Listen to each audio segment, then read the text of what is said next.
A punto ya de las 5 de la tarde, seguimos en esta sobremesa en Navarra Televisión, en nuestro programa Me Importas Tú. Hoy, como ya les venimos indicando, con nuestra mirada puesta en Estados Unidos, prácticamente desde todas las aristas posibles. Hemos invitado ahora en nuestro programa al profesor Francisco Pérez Latre, es profesor de Teoría Política en la Universidad de Navarra, en la Facultad de Comunicación, y con él, con el profesor Pérez Latre, vamos a analizar todo lo que concierne sobre todo a la puesta en escena de esas elecciones americanas, de bueno, pues los entresijos, las estrategias, los rostros, las formas de alguna manera, ¿no?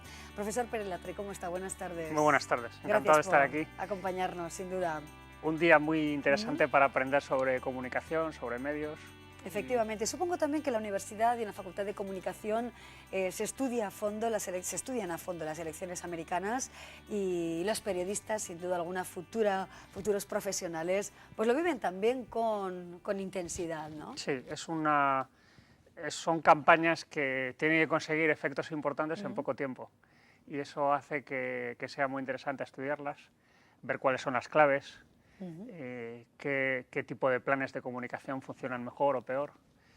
Y aunque esta campaña quizá desde ese punto de vista no ha aportado tanto como la de 2008, sí, ha seguido siendo una campaña importante. Hay quien dice que, así como la del 2008 fue la campaña de Facebook, sí, esta ha sido la campaña de Twitter. Bueno, quizá efectivamente, aunque Twitter ya se usó hace 4 años, ahora está más en el centro de algunos de los planes de comunicación. Y luego, como siempre, pues ha habido muchos spots televisivos, especialmente en los estados disputados. La gente, si tú estuvieras en Ohio o en Florida o en Virginia, hubieras estado bombardeada constantemente por anuncios publicitarios. Y por supuesto, pues todo lo que supone la comunicación en Internet. Son campañas muy intensas desde el punto de vista de la comunicación. Exactamente. Si hubiera que hacer una radiografía de ambas campañas, ¿con qué claves nos podríamos quedar? Por una parte, bueno, pues entre republicanos y conservadores. ¿Qué les diferencia, ¿no? De imagen, en sus contenidos, en sus mensajes, en sus formas. Sí. Romney ha intentado hacer una campaña que le permitiera darse a conocer mejor, porque el candidato que no es el presidente tiene una curva de aprendizaje fuerte para darse a conocer. Luego, además, Romney es un poco frío, ¿Sí? es un poco más rígido, no tiene quizá la humanidad que tiene en cambio Obama. Ya le conocemos muy bien, es un presidente muy fotogénico, es un presidente con grandes capacidades de comunicación en parte naturales. Sí. Y eso hace que su campaña sea un poco distinta a la de Romney. La verdad es que las dos campañas han sido muy negativas. Los dos, Obama esta vez, a diferencia de 2008, ha hablado demasiado quizá del rival, y eso le ha hecho perder un poco del aura y del prestigio que traía. Aunque hace unas horas en el discurso de aceptación, yo creo que hemos visto una pieza retórica del Obama de siempre, que quizás es el que no hemos visto durante la campaña. Claro. Y bueno, Romney ha intentado abrirse paso y realmente pues ya lo han visto los espectadores, ¿no? Y todos, que ha sido una campaña muy apretada, que ha tenido un desenlace incierto hasta el final, y en eso pues también ha tenido que ver todo lo que hacen las campañas en el terreno de la comunicación. Bueno, hemos visto también imágenes, Obama, por ejemplo, llorando, ¿no? Sí. Eso también, de alguna manera, nos ha sorprendido en cierta medida, ¿no? Esa emoción que dejó aflorar también en su discurso. Sí, yo también creo que eso refleja la dureza de estas campañas. Son enormemente largas, con viajes de costa a costa. Estados Unidos prácticamente es una campaña de algo más de un año. El presidente un poco menos, porque otras obligaciones le impiden estar quizá tanto en el día a día durante tanto tiempo. Pero, por ejemplo, en el caso de Romney, pues ha estado algo más de un año, primero peleando por la nominación dentro de su partido, y luego en el duelo con Obama. Claro. Con ese sistema, ¿no?, americano, el caucus, o sea, hay muchas claves de las elecciones. Sí, yo creo que parte de la fascinación viene de la complejidad que tiene. Efectivamente. Y además, claro, cuando queremos asomarnos al asunto, ya ha pasado y tenemos que esperar otros 4 años. Es una elección donde es muy importante ganar en los estados que están en cuestión, que son unos 10. Sí, sí. Y de hecho es una campaña poco visible en esos estados que no están entre esos 10. En cambio, como decíamos antes, el que está en Iowa, pues tiene todo el vendaval de anuncios y de spots comprados en esos días. Claro, supongo que esto también ha sido, profesor, una mañana de revisar periódicos, de ver los periódicos americanos, los periódicos europeos, españoles, las cadenas de televisión, ¿no? Claro, hasta las 7 de la mañana no ha reconocido Romney su derrota. Sí, sí. Que claro, le costó reconocerla, ¿no? Le costó reconocerla, viendo a ver los resquicios por donde podían tener todavía algunos votos electorales. Y por tanto, pues ahora hemos empezado a hacer el análisis y a ver pues cuál ha sido el impacto, cuáles van a ser las consecuencias. Y bueno, yo creo que todavía vamos a ver muchas cosas interesantes o vamos a aprender algunas cosas en las horas que quedan. Porque todavía, por ejemplo, tenemos sin cerrar el resultado de Florida, y pues todas las cosas cuentan. Efectivamente. Bueno, y para los periodistas, o para los estudiantes de periodismo ahora mismo, ¿no? ¿Qué es lo más interesante también? Porque hay que ver la estrategia y los planes de comunicación, como indicabas al principio, ¿no? ¿Cómo se configuran estas campañas? ¿Cuánto tiempo llevan y cuánto dinero, no? Sí. Millones. El gasto publicitario se estima, no tenemos el dato final, pero se estima que el gasto en publicidad estrictamente ha sido 1.000 millones de dólares entre las dos campañas. A 30 de octubre, que es el último dato que yo tengo, solo en 3 estados habían gastado más de 400 millones de dólares, 3 de estos disputados. O sea que son cifras realmente mareantes que tienen que ver con que el candidato político tiene que comprar espacios como lo compraría McDonald's o Coca-Cola, exactamente igual, porque no existe el espacio público como el que tenemos aquí, sino que los espacios, los candidatos los compran como si fueran cualquier marca comercial. Eso genera una campaña que necesita grandes ingresos económicos y que necesita mucho dinero para poder mantenerse y para poder llegar hasta el final. Y ha ocurrido que esta vez las dos campañas estaban muy bien financiadas, hasta el final. Exactamente. Y ya, para terminar, profesor, también el papel de las familias, ¿no? De las familias de los dos candidatos, ¿no? Muy importante. Muy importante. Tanto Michelle Obama como Ann Romney son dos personas muy respetadas, muy queridas por las bases de sus partidos. Y, por ejemplo, Michelle Obama en Twitter tiene un papel relevante y ha hecho muchos actos públicos. Ella siempre dice que siempre ganó más dinero que su marido, ¿no? Y una abogada quizá incluso de más éxito que el propio Barack Obama. Y Ann Romney con una perspectiva un poco distinta, porque su enfoque y el modo en que ella se dirige al público, en este caso partidario de los republicanos, es un poco distinto, pero también ha sido muy importante, es una persona muy respetada por todos y, claro, todos cumplen su papel porque son las campañas de la fotogenia, son muy ricas en imágenes. Ahora hemos visto pues el tuit que publicó la campaña de Obama con el abrazo entre Obama y el vicepresidente Biden, ¿no? Bueno, pues son momentos que las campañas recogen y que forman parte de todo ese clima de máximo interés que generan entre los públicos. Desde luego, bueno, pues el país que domina el mundo, por eso hoy le hemos dedicado bastante tiempo en el programa. Profesor Pérez Latre, muchísimas gracias por acompañarnos. Encantado, hasta la próxima. Gracias de verdad y hasta pronto, gracias. Y seguimos adelante, ahora vamos a dar paso a la conversación que ha tenido nuestra compañera Carolina Calvo hace unos minutos con el filósofo José Antonio Marina. Cuando queráis, adelante. José Antonio Marina es uno de los filósofos de más prestigio de nuestro país, es también pedagogo, escritor de éxitos como la Escuela de Padres, como la Educación del Talento y fundador de la Universidad de Padres, un proyecto hecho para ayudar a las familias en el desarrollo de los más pequeños. Hoy se encuentra en Pamplona presentando su última publicación, esta que tengo entre mis manos, la Escuela de Parejas. José Antonio, muy buenas tardes. Buenas tardes. Muchísimas gracias por habernos hecho un huequito. Encantado de estar con vosotros y de estar en Pamplona, que es un sitio que quiero mucho.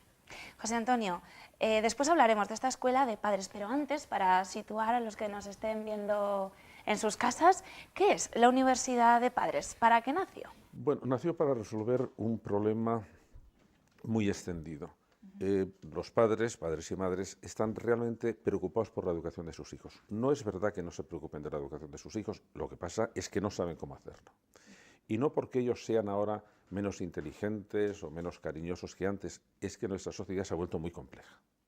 Todo va muy rápido, las familias están sometidas a una serie de presiones, entre ellas la presión del tiempo, porque lo normal es que las dos personas trabajen, y esto es lo que aumenta la dificultad. Y nosotros lo que queremos es facilitar la tarea a los padres, aprovechando lo mejor que se está haciendo en el mundo en este sentido. Es decir, qué tipo de educación, cómo pueden ayudar los padres al desarrollo intelectual, al desarrollo del talento de sus hijos. Y el éxito que ha tenido la Universidad de Padres nos confirma de que hemos acertado, de que era un problema que estaba ahí presente y que lo único que hemos hecho es ayudar. Y es muy acertado también, porque ser padre es una de las carreras más difíciles, sí, ¿no? Sí, es muy difícil y ahora, porque los niños están sometidos a una serie de informaciones, a una serie de influencias que hasta hace muy poco tiempo no tenían. Es decir, educar en una ciudad pequeña o en un pueblo pequeño hace 20 años, toda la ciudad vibraba al unísono, las normas de conducta eran iguales, todo el mundo cuidaba de todo el mundo. Ahora, entre la heterogeneidad que hay en las ciudades, los nuevos medios de comunicación, el que los niños están expuestos a información que no corresponde a su edad, en que se establecen modas que tienen muchísima influencia sobre los niños, el que, por ejemplo, nos estamos cargando la infancia, está desapareciendo la infancia, porque la adolescencia está llegando cada vez a edades más precoces. El último libro de UNICEF sobre adolescencia la cifra a los 10 años. Antes un niño de 10 años era un niño. Ahora ya empiezan a ser adolescentes. En España hay un dato muy revelador y muy absurdo que se ha puesto de manifiesto hace pocos días con un asunto muy trágico. El que se haya pensado en España que una niña de 13 años tiene madurez suficiente para mantener relaciones sexuales con un adulto, ¿pero a quién se le ha podido ocurrir eso? Bueno, forma parte de esta especie de confabulación contra la infancia que está presionando para que los niños tengan muy poco tiempo de disfrutar de la infancia, entre otras cosas porque en cuanto pasan de la infancia se convierten en consumidores y el adolescente es un consumidor verdaderamente apetitoso para cualquier tipo de negocio. Escuela de Parejas es el último libro, después del éxito de unos cuantos. ¿Qué nos podemos encontrar en el que nos vamos a encontrar en este libro? Pues yo no soy consejero matrimonial. Yo soy un investigador de la inteligencia y la función de la inteligencia es resolver problemas. Problemas prácticos, problemas teóricos y también problemas afectivos. Y me llamó la atención el problema en el ámbito privado más grave que nos ha dejado el siglo XX, por la cantidad de desdichas que produce, de angustias, por las disfunciones sociales, por las disfunciones educativas, es el que las parejas no se entiendan. Es decir, en este momento parece absurdo el que el 50% de las parejas que se constituyen estén destinadas al fracaso, pero ¿por qué somos tan torpes? ¿Por qué no nos hemos enfrentado con este problema? ¿Cómo podíamos hacerlo?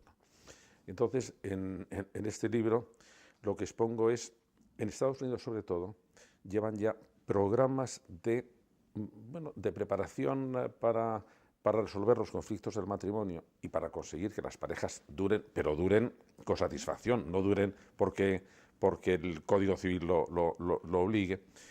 Y ya se han evaluado y tienen tal éxito que hay muchos estados de Estados Unidos que insisten en que todo el mundo los siga, incluso los hacen gratuitos, incluso, por ejemplo, eliminan los costos de las bodas para favorecer, porque se ha demostrado de que muchas veces los que consideramos problemas insolubles tienen muy fácil solución si de repente uno cae en la cuenta de cuál es el problema. Y eso es lo que yo he intentado presentar en este libro. Me he aprovechado de las mejores investigaciones que hay en el mundo, de los mejores cursos que hay, que muchas veces son muy sencillitos y lo que recomiendan es, como una de las cosas que entorpece la convivencia es que llega un momento en que ningún miembro de la pareja valora lo que hace el otro, porque ya se ha acostumbrado, entonces, ¿por qué no hacer durante 5 días el estar pendiente a ver qué ha hecho algo esta persona que realmente haya sido agradable, pero que yo no me he dado cuenta? Esas cosas tan pequeñas, sin embargo, tienen una influencia muy benéfica en las parejas. Tenemos que ir hacia un discurso, hacia un cambio del discurso. Se habla en este libro hacia dónde tenemos que ir en la relación de pareja. Sí, y afortunadamente creo que se está produciendo en todo el mundo, porque se pasó desde un esquema de pareja muy rígido y muy estable, pero muy asimétrico, en que la estabilidad dependía, digamos, del trabajo de la mujer, del esfuerzo de la mujer, que era la que se encargaba de arreglar los problemas, de estar siempre templando gaitas, a un momento en que, cuando la mujer quiere, como es natural, un estatus de igualdad, dice, no, yo quiero una relación absolutamente en términos de igualdad, con autonomía igual, y eso no se sabía muy bien cómo hacer. Y entonces ahora estamos en un periodo mucho más sensato, en que se ha establecido una diferencia, yo creo que muy importante. Una cosa es el enamoramiento, que es una experiencia de excepcionalidad, y otro es el talento necesario para convivir. De manera que dos personas que a lo mejor están locas uno por el otro, pues no pueden convivir, porque la convivencia es un proyecto distinto. Mientras que en el enamoramiento pertenece a un campo en que no se pueden tomar grandes decisiones, o quiero una persona o no la quiero. El proyecto de convivencia es un proyecto de la inteligencia y es un proyecto que entonces tiene que enfocarse como cualquier otro proyecto. Y simplemente introducir esta diferencia produce una especie de sensatez en las relaciones. No se puede mantener ni una relación de excepcionalidad toda la vida, pero tampoco hay que pensar que o el enamoramiento o el aburrimiento. Y ese es el nuevo discurso que se está haciendo. Porque quizás nos dejamos influenciar demasiado, ¿no?, por esa etapa tan bonita que es el enamoramiento. Entonces, claro, y entonces se piensa que o eso o nada. Y no, hay otra etapa muy bonita, pero además sostenible. ¿Y sabemos llegar a esa etapa bien, con sí. salud? No, en este momento no. Pero yo creo que en este momento nos estamos dando cuenta de ello. Antes decía Carolina que había un problema de no nos damos cuenta de lo que estamos viviendo. Un ejemplo claro. En todo el mundo occidental, las separaciones matrimoniales las inicia la mujer en un 70 y tantos %. Y cuando plantea la separación a su pareja, casi siempre la pareja se queda sorprendida. Ah, pero estábamos tan mal.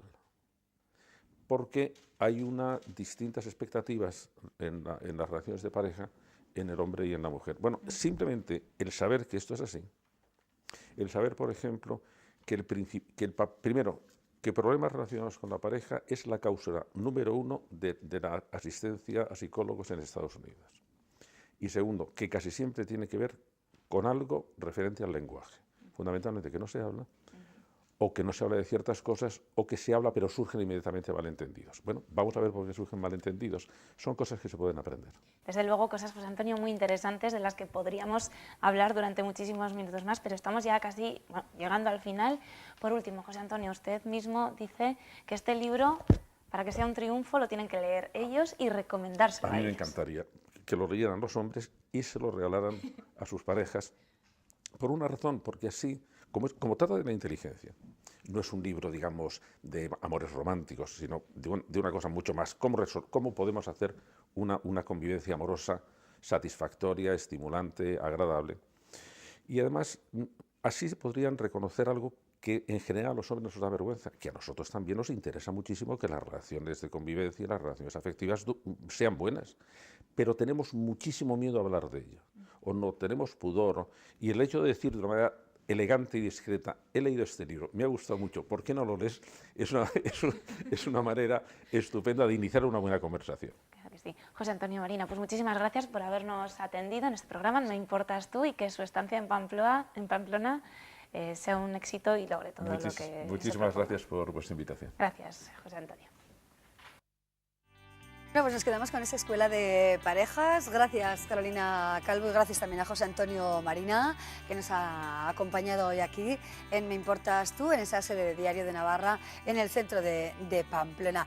Y ahora vamos a situarnos en el planetario de Pamplona, no solo en el planetario, pero ese lugar de la ciudad alberga parte de las Semanas de la Ciencia, que se están celebrando estos días aquí, precisamente en Pamplona, pero también en Tudela. El director del planetario de Pamplona es el astrofísico Javier Armentia. ¿Qué tal, Javier? Buenas tardes. Hola, muy buenas tardes, Amaya. Bueno, el Club de la Ciencia, que nos ha acercado o nos va a acercar estos días la ciencia para todos los públicos, ¿no? Bueno, el Club de la Ciencia como uno de los muchos agentes, podríamos llamarlo, ¿no? Gente que está convencida, y estas semanas pues nos soltamos un poco la melena de que merece la pena hablar de ciencia, de que es conveniente, de que esa ciencia, la tecnología, todo eso que llamamos la innovación, se convierte en cosas, en productos que nos hacen la vida más cómoda y que nos permiten vivir en una ciudad moderna, más inteligente, ¿no?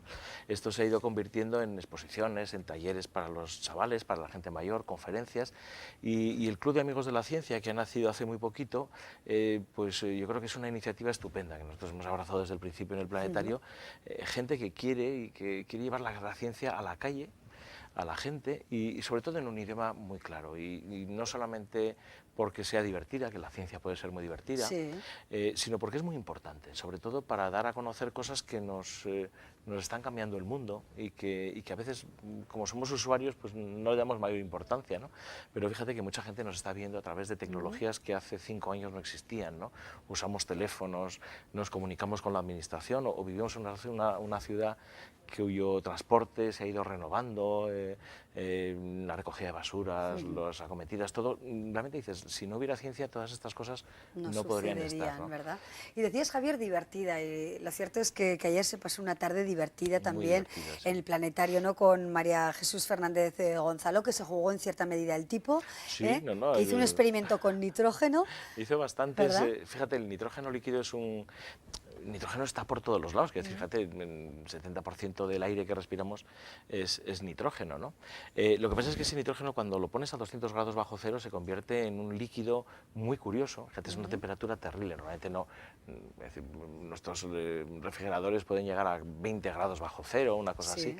Cuando llegas a esas temperaturas tan bajas, puedes hacer cosas increíbles, como romper, por ejemplo, una flor y convertirla, como hacerla en añicos, o a lo mejor puedes enfriar cosas, o puedes calentar, o puedes congelar. Bueno, la verdad es que es una cosa impresionante. Sabes que los cocineros usan a veces también el nitrógeno líquido en sus cocinas, y entonces ella pues intentó acercarnos la ciencia, que nos habló mucho de qué es el calor, de qué es el frío, cómo la materia se estructura o no. La verdad es que, pero claro, lo ves ahí y dices, yo quiero ser científico. Había muchos chavales, incluso también en la presentación por la mañana con la presidenta, que estaban todos convencidos de que querían ser científicos, ¿no? A ver si les animamos un poco a los pequeños y a los mayores, ¿no? Claro. Bueno, precisamente esta tarde hay también una conferencia en relación con qué es la ciencia, ¿verdad? Así es, Carlos a las Chordá, que 7:30, ¿verdad? A las 7:30 en el planetario tenemos esa conferencia. El programa de la semana, la verdad es que es muy amplio.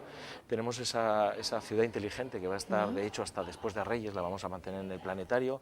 Están las actividades que ha coordinado CEIN para hacer tanto en el planetario, talleres, hay cuentacuentos, va a haber teatro, va a haber un montón de actividades en torno a la ciencia, y también los propios centros tecnológicos, los centros de investigación, las universidades que colaboran y que promueven estas semanas, hacen puertas abiertas, dan a conocer, va a haber visitas guiadas en el Museo de Ciencias Naturales, Museo de Ciencias de la Facultad de Ciencias, una observación astronómica desde el campus de la UBNA, bueno, la verdad es que en el Museo de Ambientales, el CRANA también monta otras jornadas. La idea es que, bueno, la ciencia, fíjate, está por todos los sitios, pero parece que el resto del año no nos acordamos de ella, ¿no? Que hay tantas cosas de las que hablar, de las que preocuparnos, que la ciencia la dejamos un poco por ahí para mejor vida, ¿no? Y afortunadamente, pues en noviembre hacemos esta pequeña conmemoración de la ciencia, que además se hace en todo el país. O sea, esto está promovido por la Fundación Española para la Ciencia y Tecnología, y aquí el Gobierno de Navarra, en nuestra comunidad, pues crea este montón de actividades por el que el año pasado pues llegaron a pasar 17.000 personas. O sea que sí interesa, yo creo que la gente sí quiere saber un poco qué es este mundo complejo en el que vivimos, ¿no? Claro. Bueno, y mañana también hay una conferencia muy interesante, ¿no? También sobre el bosón de Higgs. Eso Fíjate, es, una cosa que nos ha dado que partícula hablar Dios, es la o no, partícula, la maldita partícula, Eso. que es donde se originó un poco todo eso. Sí. Fíjate, esas cosas complicadísimas que yo a veces vengo aquí a contarte y así, y todo el mundo dice, qué cosas más raras hacen los científicos. Pero son apasionantes. Fíjate que estuvo ayer, estuvo Peter Higgs, la persona que en el año 64 habló por primera vez de esta partícula, y que fíjate que se está descubriendo ahora, 50 años después, ¿no? Cuando uno se pone a pensar en esto, te das cuenta de la magnitud que es. Bueno, pues la idea es que todo esto se puede contar en palabras sencillas, dentro de lo que cabe. La ciencia a veces es muy complicada, pero yo creo que el intento es que la veamos como algo propio. Efectivamente. Bueno, interesante sin duda alguna y como decía Javier Armentia, director del Planetario, suscita interés. Más de 17.000 personas el año pasado siguieron esta semana de la ciencia. Es importante que la comprendamos y no solo eso, ¿no? Sino que nos lo pasemos bien también con ella. Sobre todo no tenerla miedo. Sabes que en la percepción que hay un poco de la ciencia, mucha gente dice, yo no la entiendo, me parece complicada, me da un poco de miedo y entonces vivimos como un mundo aparte. La idea es, no, es que es una cosa muy humana, hecha por personas que son nuestros vecinos, nuestros compañeros, nuestra familia, ¿no? Sí, sí. Son raros a veces, pero los científicos son buena gente en general, ¿no? Y yo creo que este espacio de las Semanas de la Ciencia permite ese encuentro, ¿no? Encontrarnos como ciudadanos y como tecnólogos, científicos, como gente que está en empresas también, en institutos de investigación, haciendo que el mundo sea, lo intentamos, un poquito mejor. Claro que sí. Javier Armentia, nos despedimos hoy, pero mañana recordamos a nuestros telespectadores, tendremos la oportunidad de charlar en nuestra sección que te cuentas, en ese apartado, con investigadores y con científicos, que nos van a hacer comprender mejor, seguro, la ciencia. Javier, gracias de verdad. Encantado, hasta pronto. Y ahora vamos a conocer qué está pasando en Navarra, nos lo cuenta nuestro compañero Ricardo Beitia. ¿Qué tal, Ricardo? Buenas tardes. ¿Qué tal, Amaya? Muy buenas tardes. La delegación del Gobierno de Navarra en Madrid será cosa de otros tiempos porque el Ejecutivo ha aprobado hoy cerrarla para ahorrar algo más de 150.000 euros junto con el traslado de la oficina que tiene abierta en Bruselas y que quiere llevarla a la sede del Ministerio de Asuntos Exteriores en Bélgica. La decisión ha sido difícil, dice el Gobierno, aunque comprometida con la reducción de la actual estructura de la Administración foral. Ha sido una decisión más, una medida en ese plan de ajuste de la estructura de la Administración, aunque no la última, porque también se quiere llevar a cabo la reagrupación de todos los centros tecnológicos de Navarra, un total de 13, en cuatro sectores, en 4 grupos: energía, agroalimentación, industria y biotecnología, que son, como decimos, esos 4 grupos donde se van a reubicar los 13 centros. Hay 851 investigadores que van a mantener su puesto de trabajo. Lo que se desconoce es qué va a pasar con el resto de personal, porque el Gobierno quiere evitar duplicidades. Y el viernes se reúnen UPN y el Partido Socialista en el Parlamento para iniciar la negociación de los presupuestos. El partido de Jiménez es el principal interlocutor que tiene hoy Yolanda Barcina. Lo ha dicho en la SER y ha admitido las dificultades de consensuar las actuales cuentas. Ojalá tengamos presupuesto. También soy consciente que es mucho más difícil llegar a un acuerdo con unos presupuestos que van a la baja que con unos presupuestos que van a la alza. El PSN, que de momento guarda sus cartas de cara a la negociación con UPN, y el resto de la oposición, que salvo el Partido Popular, ya ha manifestado frontalmente su rechazo al proyecto de presupuestos. Hoy, por partida triple, tanto Bildu como Nafarroa y como Izquierda Esquerra han confirmado sus enmiendas a la totalidad, aunque, eso sí, no va a ser conjunta, va a ser por separado. Y hay movimiento también en las agencias de viaje navarras. Desde ayer, los jubilados navarros se acercan para contratar sus vacaciones del Inserso. Decae tanto la oferta como la demanda, por el efecto de la crisis. El Levante y la costa siguen siendo el destino favorito de nuestros mayores. Y hoy representantes del Colegio de Sarreguren han exigido en el Parlamento unas mayores dotaciones para el centro, dado que tiene una capacidad para 750 alumnos, más o menos, aunque se espera que se eleve esa cifra a 1.100 en los 2 próximos cursos. Y en deportes hemos hablado de Osasuna, que ha vuelto esta mañana a entrenar con la mente puesta en el partido clave que tiene ante el Español. A los rojillos se les acumulan las malas noticias, porque hoy hemos conocido que Masud, al igual que Pachi Puñal, va a estar un mes de baja. Ante el partido del sábado, el Cornellá, los navarros solo piensan en la victoria. Asuntos que abordaremos, cómo no, a las 8:30 de manera más completa con Lucía Berriaño, y a las 11 de la noche en Diario de la Noche con Vera Villafranca. Versión en euskera a las 8 con nuestra compañera Ollane Garzón. Nada más, Amaya, que pases una muy feliz tarde. Muy bien, Ricardo, muchísimas gracias, y también a todos nuestros compañeros de informativos que trabajan incansablemente a lo largo de todo el día, y también ahora, a esta hora, están ahí ultimando los informativos que tenemos pendientes. Gracias por estar ahí. Mañana volveremos a las 4:03 más o menos. Adiós.